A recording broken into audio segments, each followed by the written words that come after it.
창세기 28장의 말씀을 22절까지 우리가 교독을 했습니다. 내용이 좀 길기는 하지만은 이미 앞에서 다 나왔던 내용들이 중복되는 부분들이 많이 있으니까 그런 부분들은 이제 설명하는 것을 이제 생략을 하고 그래서 이제 22절까지 마지막까지 다 마치려고 합니다. 27장은 우리가 이제 지난번도 참고했던 것처럼 야곱이 에서처럼 변장을 하고 들어가서 이삭의 축복을 받습니다. 이삭의 축복을 받게 되어지니까 에서가 이제 그것을 보고서 이제 화가 나가지고 야곱을 죽이리라.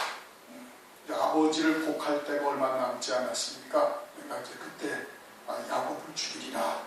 이제 그런 것을 이제 리브가가 듣고서는 이제 리브가가 46절 이삭한테 이제 결혼할 아내를 얻을 핑계를 대고서 이제 그 라반 자기 오라버니 집에 이제 보내려고 합니다.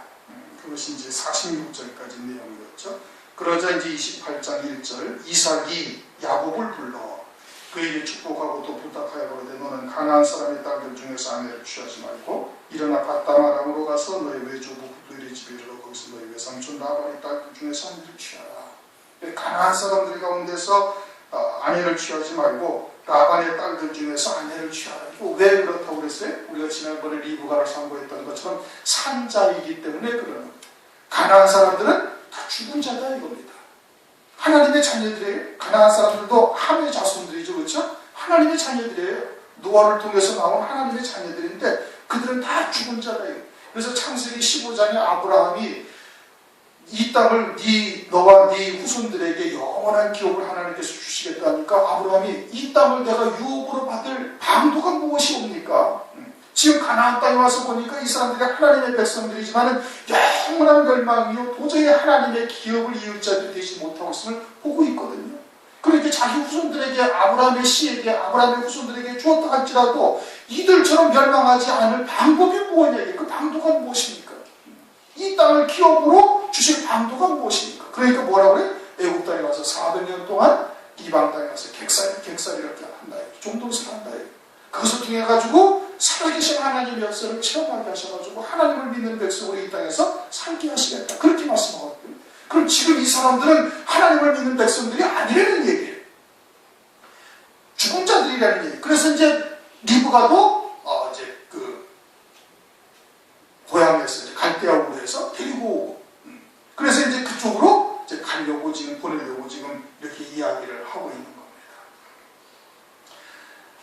아브라함이 그 무덤을 햇사람의 땅에서 사다 주고 거기다가 무덤을 해서 사라도 그곳에 묻었어요. 그렇죠? 사라도 묻고 이제 아브라함도 거기 묻혔어요. 아브라함과 사라가 그 매장지를 살 때 값을 주고 사는 겁니다. 그렇죠? 값을 치르고 사는 거예요. 값을 치르고 산다는 것은 그들과 함께 그들의 땅에 묻혀 있지만 그들의 땅과는 구별된 땅이다 이 뜻이거든요. 구별된 땅이다 이거예요.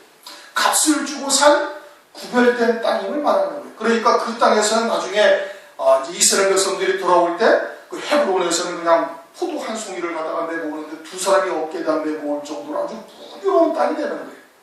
그게 하나님께서 아주 구별하여 값 주고 산 그와 같은 땅이기 때문에 그런 그와 같은 이 열매를 맺을 수 있는 곳이기 때문에 햇사람의 땅들과도 구별되는 거예요. 이게 산자들로서 하나님께서 그와 같이 장차 부활의 날을 소망하며 믿음으로 살아간 그들과 햇사람들과 하나님께서 이렇게 구별시켜 놓은 땅이 되고 있음을 이렇게 보여주시고 있는 겁니다. 그러니까 가나안 사람의 딸들 중에서 얻지 말라. 그리고서는 산자인 리브가의 집안 밧단 아람으로 가서 부두엘의 집안에 이르러서 라반의 딸 중에서 이제 아내를 취하라. 그렇게 이제 이야기를 하고 있는 겁니다. 3절 전능하신 하나님이 내게 복을 주어 3절 4절은 아브라함에게 주셨던 그 복을 이삭에게로 하나님께서 주셨고 그것을 다시 누구에게로 주는 거예요? 지금 야곱에게로 주는 거예요. 그러니까 하나님의 뜻이 그대로 이루어지는 겁니다. 큰 자가 어린 자를 섬기리라 하신 하나님의 말씀이 이루어지는 거예요. 4절 첫 부분을 보면 아브라함에게 허락하사 복을 내게 주시되 아브라함에게 허락하신 복을 네게 주시되 이렇게 아브라함에게서 이삭에게로 넘어오고 이삭에게서 이제 누구에게로 넘어가요? 야곱에게로 넘어가는 거예요. 그러니까 야곱이 지금 장자로서 대를 잇고 있음을 지금 말하고 있는 것이. 그래가지고 5절 끝부분을 보면 야곱과 에서의 어미 리브가의 모라비더라 이렇게 말하고 있어요. 에서가 형이니까 형의 이름이 먼저 앞서 나와야 되는 게 당연한 겁니다. 그런데 에서보다 야곱의 이름이 앞서서 나온 것은 이제 야곱이 장자로서의 그 지위를 확고히 했음을 지금 말하고 있는 거예요. 아브라함과 이삭과 야곱으로 이어지는 이와 같은 하나님의 약속이 그대로 계승되어졌음을 말씀을 하고 있는 것이죠. 그러니 하나님의 뜻이 이루어지는 것이죠. 어쨌든 뭐 야곱이 꼼수를 썼던 이삭이 눈이 어두워져서 에서를 장자로 세우려고 축복을 하려고 장자로 축복을 하려고 그렇게 했던, 그래도 어떻게든 하나님의 뜻이 이루어지는 거예요. 그래서 잠언서 19장 21절 사람의 마음에는 많은 계획이 있어도 오직 여호와의 뜻이 완전히 서요. 그것은 성경을 통해서 오늘날 우리들이 눈으로 확인하고 있는 바인 겁니다. 성경에 예언되는 하나님의 말씀들이 그대로 이루어지는 거예요. 아무리 많은 사람들이 여러 가지의 꾀를 내고 또 자기들의 방도를 취하고 어쩌고 할지라도 하나님의 뜻만 온전히 이루어지는 거예요.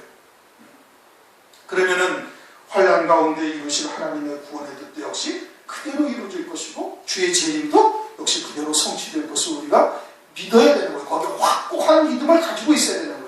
마귀는 어찌하든지 그와 같은 믿음을 흔들려고 세상의 것으로 우리를 미혹하거나 세상의 것으로 우리에게 곤고함을 느끼게 하는 겁니다. 혹은 사람을 통해서 여러 가지 환경을 통해서 그렇게 역사를 하는 거예요. 그 믿음으로 살지 못하게 하려고 그렇게 하는 겁니다.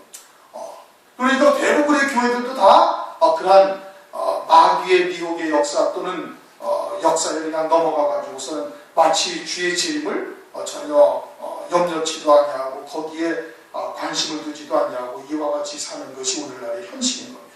어쨌든 하나님의 뜻이 이루어진다. 아브라함과 이삭과 야곱으로 이어지는 그 하나님의 뜻이 그대로 이어져서 4절 아브라함에게 허락하신 복을 내게 주시되 너와 너와 함께 내 자손에게 주사 너로 하나님이 아브라함에게 주신 땅 곧 너의 우거하는 땅을 유업으로 받게 하시기 원하노라. 그대로 야곱에게 이어지고 있음을 말씀하고 있는 것이죠. 그러면서 5절 그렇게 이제 야곱과 에서의 어미 리브가의 오라비더라. 야곱이 앞장서서 이름이 나온다는 것은 야곱이 장자의 명분을 확고히 이제 했다는 뜻이고 또 한 가지는 그의 신앙이 훨씬 더 앞서 있음을 말하는 겁니다. 요한복음 11장 1절에도 보면은 어떤 병든 자가 있으니 이는 마리아와 그 형제 마르다의 촌 베다니에 사는 나사로라. 나사로가 죽는데 그 나사로의 집안을 설명을 하시는데 마리아와 그 형제 마르다의 촌 베다니에 사는 나사로라 이렇게 말씀을 하셔요. 마르다가 언니죠. 마르다가 언니임에도 불구하고 마리아의 이름이 앞서서 나오는 것은 마리아가 그 신앙이 훨씬 더 마르다보다 앞서 있다 이겁니다. 누가복음 10장 38절 이하에 보면은 마르다는 예수님을 갖다가 음식을 접대하려고 부엌에서 열심히 만들고 있었고 마리아는 예수님의 발 앞에 앉아가지고 예수님의 입에서 나오는 말씀을 그냥 아멘 하면서 받아먹고 있었던 거예요. 그래가지고 마르다가 투정을 하자 주님께서 하시는 말씀이 마리아는 아주 좋은 편을 택하였다. 너는 음식을 한 가지나 만들든지 두 가지나 만들든지 그거는 상관없다. 그냥 좋을 때나 해라. 그러나 마리아는 좋은 편을 택하였다. 그러한 마리아가 신앙이 훨씬 앞장서서 이제 요한복음 11장 1절에서는 그렇게 마리아의 이름이 앞서서 나오는 것을 우리가 볼 수가 있는 것이. 여기서도 마찬가지로 야곱과 에서의 어미 리브가의 오라비더라 라고 말씀하시는 것은 야곱이 신앙이 앞섰을 뿐 아니라 이제 장자의 명분을 확고히 했음을 말씀을 하고 있는 것이죠. 6절, 7절 이제 에서가 이제 그 상황을 쭉 본 것이 이제 지금 6절, 7절 말씀을 하고 있는 겁니다. 그래서 8절 에서가 또 본즉 가나안 사람의 딸들이 그 아비 이삭을 기쁘게 못하는지라. 이 말씀의 그 이면의 뜻은 뭐냐면 그러면 가나안 사람의 딸들이 자기는 에서의 신앙으로서는 에서는 가나안 사람의 딸들이 자기 아버지 이삭을 기쁘게 할 줄로 알았는데 그렇지 못하였다 이 뜻인 겁니다. 이 말씀을 자세히 가만히 들여다보면 또 에서가 또 본즉 가나안 사람의 딸들이 그 아비 이삭을 기쁘게 못하는지라. 그 자기는 어떻게 했다는 거예요? 가나안 사람의 딸들이 자기 아버지 이삭을 기쁘게 할 줄로 알았던 거예요. 기쁘게 할 줄로 알아서 아버지로부터 자기가 장자의 명분을 받고 복을 받고 축복을 받을 줄로 자기는 그렇게 생각을 했던 거예요. 또 에서가 만들어준 별미를 야곱이 좋아했던 거거든요. 그래서 26장을 보면은 26장 34절 우리 다 같이 한번 읽어봅시다. 26장 34절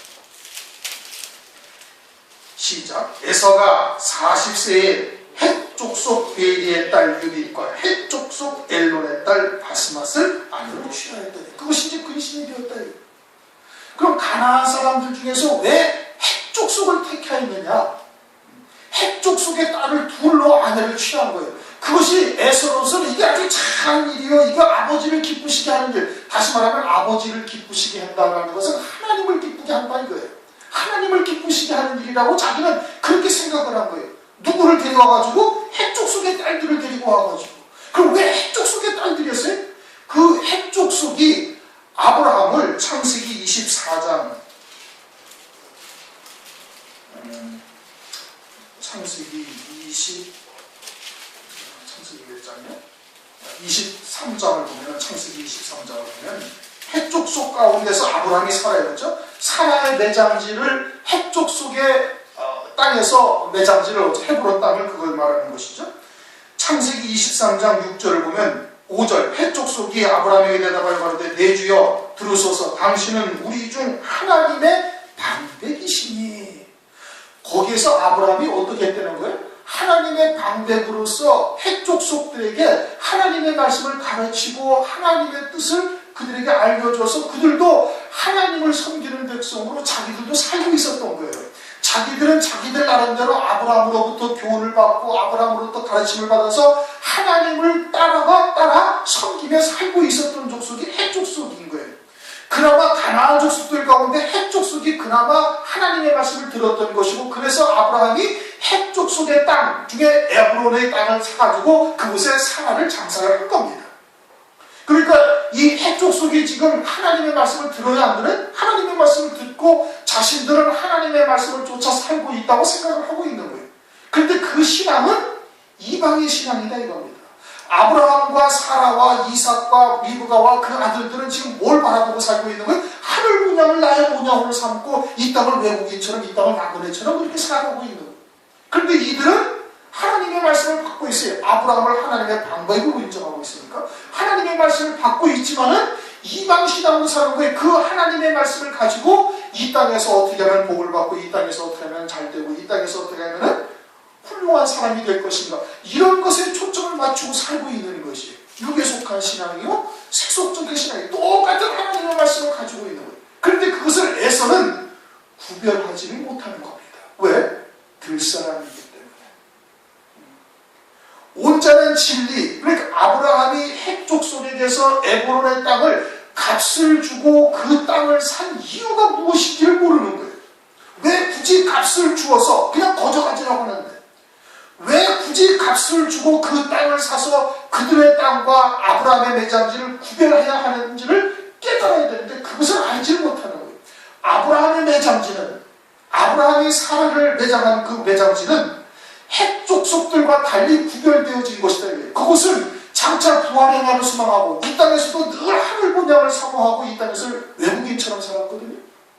그러니까 그 땅을 그 매장지는 잠시 그 부활의 날에 부활때를 소망하면서 이 땅에서 잠시 쉬는 곳이고, 헷족속의 땅들은 헷족속들이 죽어서 무덤에 묻히는 그 땅은 어떠한 땅이냐면 썩어질 것으로 이 땅에서 살다가 그냥 썩어질 것을 위해서 묻히는 곳이에요. 그러니까 아브라함과 사라가 묻힌 매장지와 전혀 다르다 이거예요. 값을 주고 샀다 이거예요. 구별된 땅이다 이거예요. 오늘날 예수 안에서 우리가 예수의 피값으로 구원받은 존재들 아니겠습니까? 그럼 그리스도 안에서 우리가 육신으로 사는 거예요? 새 생명으로 사는 거예요? 새 생명으로 사는 자들이 겁니다. 새 피조물로 사는 거예요. 그리고는 그 부활의 날을 소망하면서 이 땅에서 영생을 잇대어 지금 살아가고 있는 거예요. 똑같은 하나님의 하나님의 말씀을 우리도 다 가지고 있어요. 그들도 가지고 있어요. 이방의 신앙에 속한 자들. 그런데 그들은 이 말씀을 가지고 똑같은 하나님의 말씀을 가지고 어떻게 살아요? 세상에서 복받고 세상에서 잘되고 세상에서 육신의 인격을 도모하거나 기타 등등 썩어질 것을 위해서 살고 있는 거예요. 썩을 양식을 위해서 살고. 아브라함의 후손들은, 영적인 아브라함의 자손들은 더 좋은, 더 나은 본향인 하늘 본향을 사모하면서 이 땅에서 새 생명으로 사는 거예요. 똑같은 말씀을 가지고, 똑같은 창세기로부터 요한계시록의 똑같은 말씀을 가지고. 그러니 우리가 죽는 것은 그들과 구별된 죽음이다 이거예요. 그런데 그들은 썩을 양식을 위해서 이 땅에 살다가 그냥 썩어질 것으로 끝나버리는 거야. 하늘나라의 영생의 열매가 하나도 없다 이겁니다. 그런데 에서는 그 구별된 매장지가 무엇인지를 분별하지 못하는 거예요. 해쪽 속도 아브라함을 하나님의 방백으로 인정하고 하나님의 말씀을 쫓아 하나님의 교훈을 따라서 그들도 살고 있으니까 가나안 족속 가운데 그래도 가장 그들이 낫다라고 생각을 하고 해쪽 속의 딸들로 아내를 취한 거예요. 그게 하나님을 기쁘시게 하는 일이라고 생각을 했던 거다 이겁니다. 그런데 하나님을 기쁘시게 하는 일이 아니다 이거예요. 아니. 그래서 기쁘시게 못하는 것을 안 한 거예요. 이제 깨달은 거예요. 그래가지고 어떻게 했어요? 9절 이에 에서가 이스마엘에게 가서 그 본처들 외에 아브라함의 아들 이스마엘의 딸 느바요스의 누이인 마할라스 아내를 취해요. 그러면서 이스마엘이 딱 깨달은 것이 아브라함의 아들 이스마엘을 따라가서 이스마엘이 가서 그의 딸들 가운데 아내를 취하죠. 왜? 이제 아브라함의 자손이니까. 그 사람들은 해쪽 속의 딸이었지만 이제는 아브라함의 자손이니까 그들 가운데 딸을 치면 이것이 이삭 아버지를 기쁘게 하는 일. 다시 말하면 하나님을 기쁘시게 하는 일이라고 생각을 한 거예요. 그러나 하갈의 아들 이스마엘은 육에 속한 자요 종의 신앙이요. 지금 갈라디아서에서 아주 그냥 누누이 설명을 하고 있는 거예요. 오늘날 교회들의 모습을 지금 말씀하고 있는 거예요. 이거는 종의 신앙이요 율법 아래 사는 자요 그냥 하라 하면 하고 하지 말라 하면 하지 아니하는 그것이 잘하는 것이라고 생각을 하고 사는 신앙이 이 이스마엘과 같은 종의 신앙이다 이겁니다. 그렇게 그냥 혼잡되어져 있는 거예요. 오늘날 종의 신앙 또는 그와 같이 이방의 신앙, 세속적인 신앙 또는 율법의 신앙 이와 같은 것이 오늘날 교회 안에 그냥 혼잡되어져서 노아의 홍수와 같이 그냥 뒤섞여 있는 거예요. 썩을 물들이 홍수물로 되어져가지고 그것이 막 그냥 범람하고 있는데 그런데 그런 것을 오늘날 알아요? 구별치 못하는 거예요. 누가? 이 에서와 같은 신앙이 그런 것을 분별하지 못하고 이스마엘의 딸들 가운데서 아내를 취하였다. 이게 그러한 뜻인 겁니다. 오늘날 교회들의 모습인 거예요. 10절 야곱이 브엘세바를 따라 하나님을 향하여 가더니 이제까지는 부모의 그늘 아래서 평안하게 부모 아래서 이렇게 살았다가 이제는 혈혈단신으로 지금 광야를 지나서 알지도 못하는 외삼촌 라반의 집으로 지금 향하여 가고 있는 거예요. 그러니 얼마나 두렵고 떨리고 광야의 위험, 짐승의 위험, 강도들의 위험, 온갖 위험한데 그 상황을 지금 처음으로 낯선 땅을 향해서 지금 막 가고 있는 거예요. 이거 얼마나 두렵고 떨리겠어요. 한 곳에 이르러는 해가 진지라. 가다가 그냥 이제 첫날 저녁에 해가 진 거예요. 그러니 그 밤중에 또 깜깜한 밤이니까 얼마나 외롭고 두렵고 무섭고 이제 막 그러한 가운데 거기서 유숙하려고 그곳에 한도를 취하여 베개를 하고 누워 자더니 그러더니 어떻게 해요? 여호와 하나님을 만나게 되어진 거예요. 그러면 이 베개를 하고 돌을 베개하고 누워 잤다라는 것이 무엇을 말하는 것이냐? 그것은 곧 베드로전서 2장 4절 산돌이신 예수께 나온 것을 말하고 있다 이겁니다. 이제 그 두렵고 떨리고 막 무섭고 온갖 공포가 막 몰아치고 이럴 때 이제는 아브라함에게 들었던 하나님, 이삭에게로부터 들었던 그 하나님, 가나안 땅으로 가라 해가지고 혈연단신으로 가나안 땅으로 올 때 하나님께서 지키시고 보호하시고 인도하시고 애국으로 내려갔다가 또 다시 올라오게 하시고 하나님께서 그 많은 과정 가운데서도 하나님이 늘 함께 하셔서 아브라함을 지키시고 또는 이삭까지 지키시고 그렇게 해서 그 아브라함의 기업을 또 이제 날개를 주셨던 그 하나님을 지금 간절히 구하고 있었던 것을 말하고 있는 거예요. 그 하나님을 구한 거예요. 상황이 이러한데 편안하게 쿨쿨쿨 자다가 꿈을 꾸는데 꿈속에서 주님이 나타나셨다, 이런 뜻이 아니란 말이에요. 지금 상황을 바꿔놓고 야곱의 처한 위치가 지금 그렇게 그냥 쉽게 잠들 만한, 또 편안하게 누워서 그냥 아유 밤이 됐으니까 피곤한데 잠이나 잡다, 이런 상황이 지금 아닌 거예요. 그러니 어떻게 했어요? 아브라함으로부터 들었던 하나님, 이삭으로부터 들었던 하나님을 지금 간절히 구하고 있는 이와 같은 상황이 된 거예요. 그러니까 주님께서 그러할 때 나타나시는 거예요. 너는 내게 부르짖으라. 예레미야서 33장 3절의 말씀. 너는 내게 부르짖으라. 내가 네게 응답하겠고 네가 알지 못하는 크고 비밀한 일을 보이리라. 우리가 타성에 젖은 신앙생활하면 절대 안 됩니다. 여러분 한번 거꾸로 생각을 해보세요. 그냥 답답하고 눈앞은 콱 막혀있고 그냥 발등에 불은 떨어져 있고 그냥 사방천지 어디 도움 구할 데도 없고, 그럴 때 얼마나 절박하게 하나님을 찾겠어요. 그렇죠? 지금 야곱이 그와 같은 심령이에요. 누구나 의지할 데 없죠. 광야에 짐승들의 위협은 없으니까, 도적이나 강도는 없으면 그냥 죽이고 뺏어가면 끝이거든요. 그렇다고 그 초행길에 어디로 가야 하는지 제대로 알지도 못하고 그냥 별을 보고서 지금 찾아가고 있는 중인데, 그럴 때 어떻게 했냐고, 하나님 아주 간절한 절박한 심령으로 찾은 거예요. 그러자 하나님을 만난 거예요. 돌베개하고 잤다라는 것이 그냥 아이고 저녁이 됐으니까 그냥 편안하게 그냥 이제 그냥 잠을 자는 이완 같은 상황이 아닌 거예요. 그러자 주님께서 나타나셨다 합니다. 한 돌을 취하여 베개라고 누워 자더니, 그럼 그 돌이 누구라는 거예요? 아브라함에게 들었던 하나님을 간절히 찾는 거예요. 그러니까 그것은 곧 베드로전서 2장 4절에 산돌이신 예수 그리스도를 말하는 거예요. 그러자 꿈에 본 적 사닥다리가 땅 위에 섰는데 그 꼭대기가 하늘에 닿았고, 땅 위에 섰다라는 것은 하나님의 백성들과 꼭대기가 하늘에 닿았다는 것은 그 하늘에 누가 있어요? 하나님이 계시는 거예요. 에베소서에 보면은 그리스도가 교회의 머리가 되신다 이겁니다. 에베소서 몇 장에 있어요? 에베소서 1장 22절. 그를 만물 위에 교회의 머리가 주셨느니라. 꼭대기에 누가 계시는 거예요? 하나님, 주님이 계시는 거예요. 여호와 하나님이 계시는 거예요. 신약에서는 예수 그리스도로 계시는 거예요. 그리고는 땅에 그 사닥다리가 다 있어요. 그 땅이라는 것은 하나님의 백성들이요, 교회들을 말하는 거예요. 그러니까 야곱에게 하나님께서 늘 그렇게 주시하고 계시고 하나님과의 자기와의 관계가 그렇게 연결되어져 있음을 이제 꿈을 통해서 야곱에게 지금 보여주시고 있는 겁니다. 땅 위에 섰는데 꼭 그 꼭대기가 하늘에 닿았고, 또 본즉 하나님의 사자가 그 위에서 오르락 내리락 하고, 하나님의 사자가 오르락 내리락 하고 있다. 하나님께서 은혜를 야곱에게 입히시고, 야곱에게 하나님께서 또 야곱이구나 하나님의 은혜를 깨닫고 하나님께 감사 찬송의 영광을 돌리면 그것이 오르는 것이고, 하나님께서 은혜가 또 내려주시는 것은 그 내리락이고, 오르락 내리락 하나님과 이제 영적인 교제가 비로소 이때서야 시작되었다 이겁니다. 어떡할 때? 아주 절박한 상황에서 간절한 마음으로 하나님을 부르짖니 그때서야 하나님과 온전한 영적인 교제가 이제 이루어지기 시작을 하는 거예요.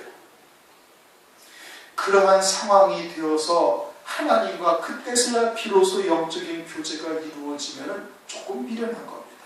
그렇죠? 오늘날 우리가 그런 절박한 심령이 돼야 되는 거예요.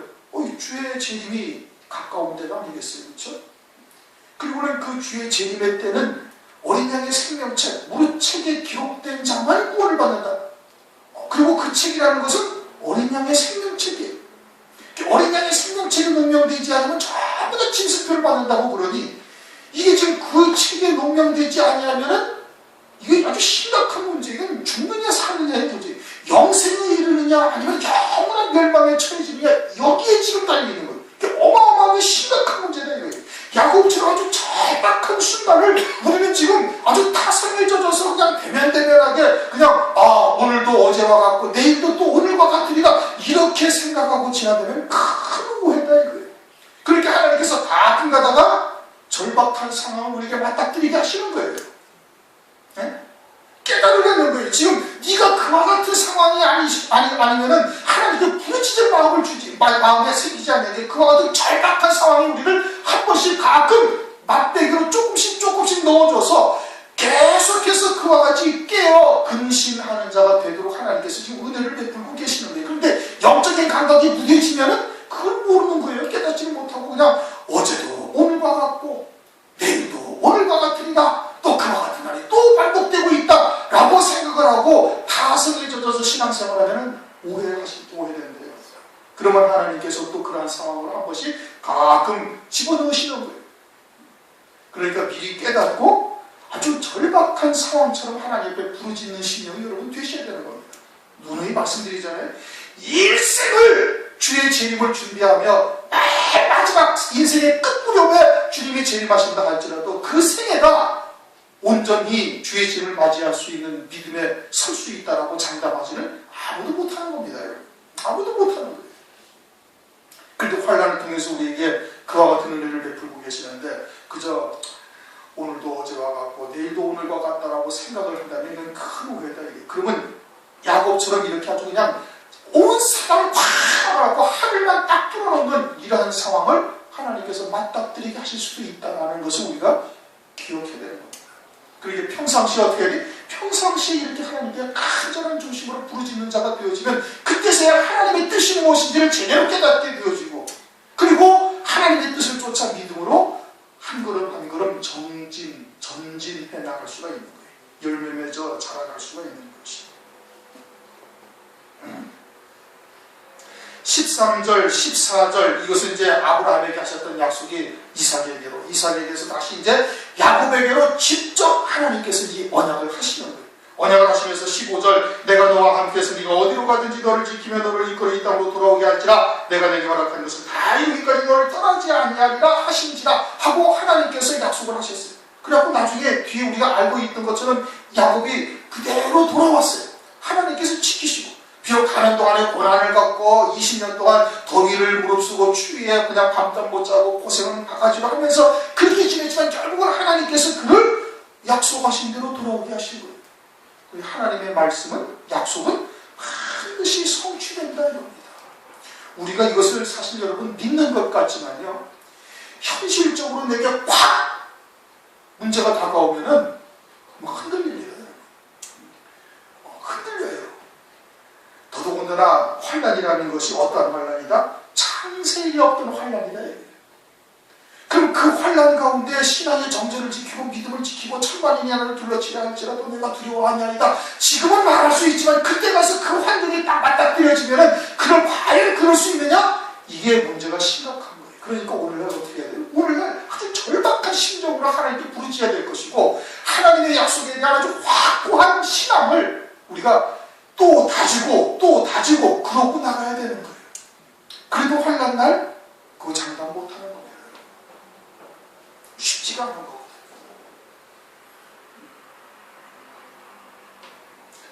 하나님의 약속은 그래서 반드시 이루어진다. 이 시간이 좀 그러네.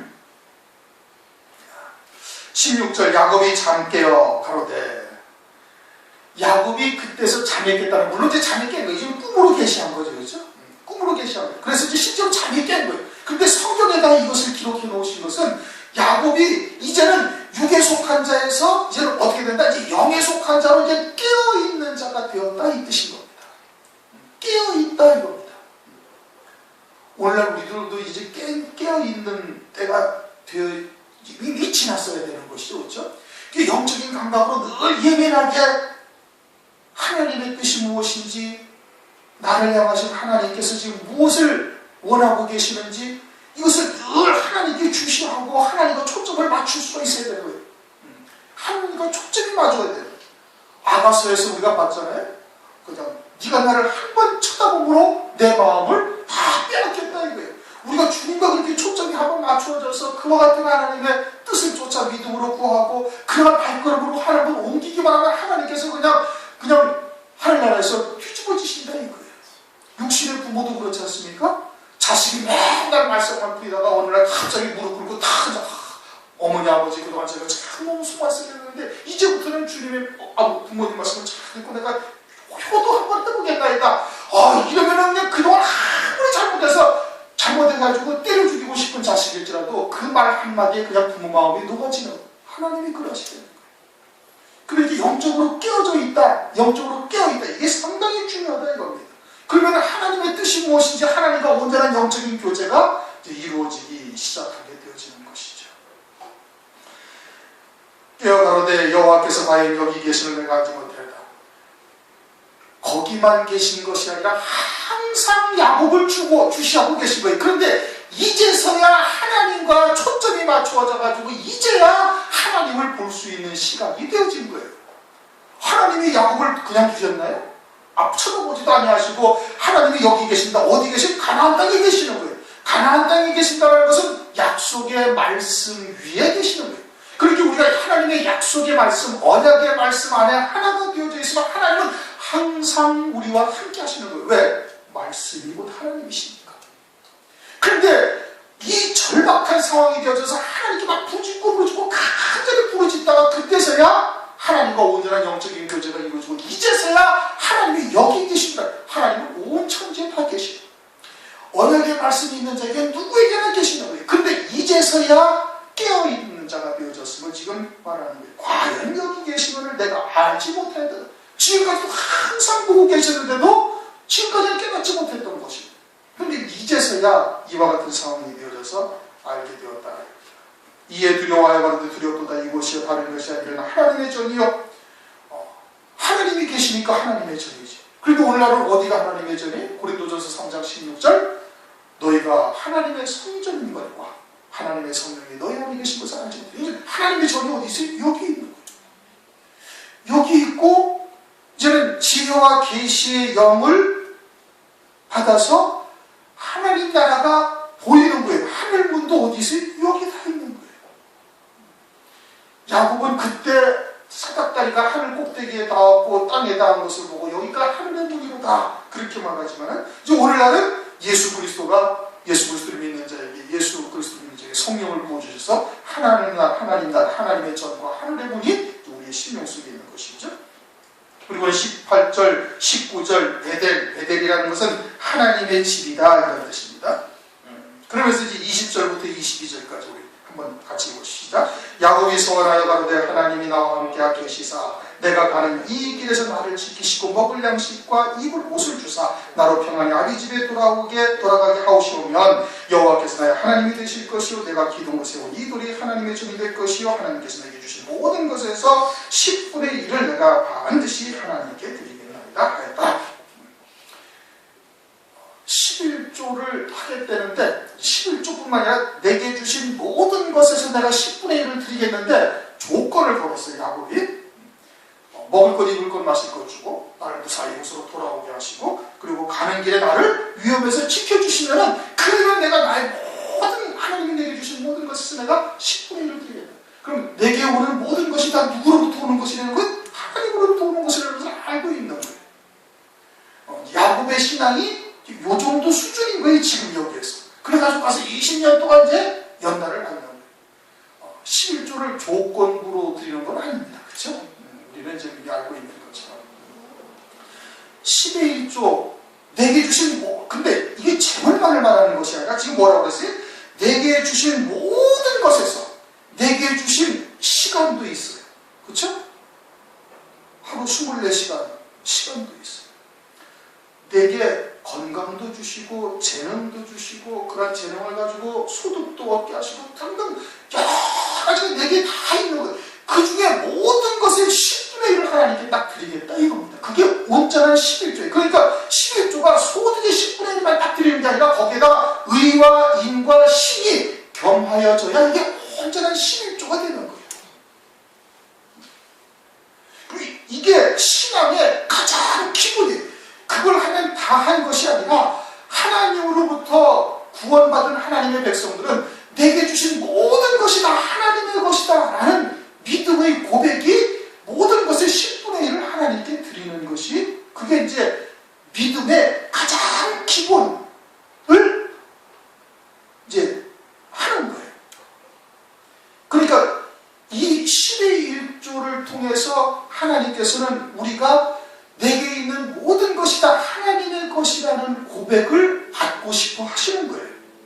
그런데 그러한 중심으로 드려야 돼요.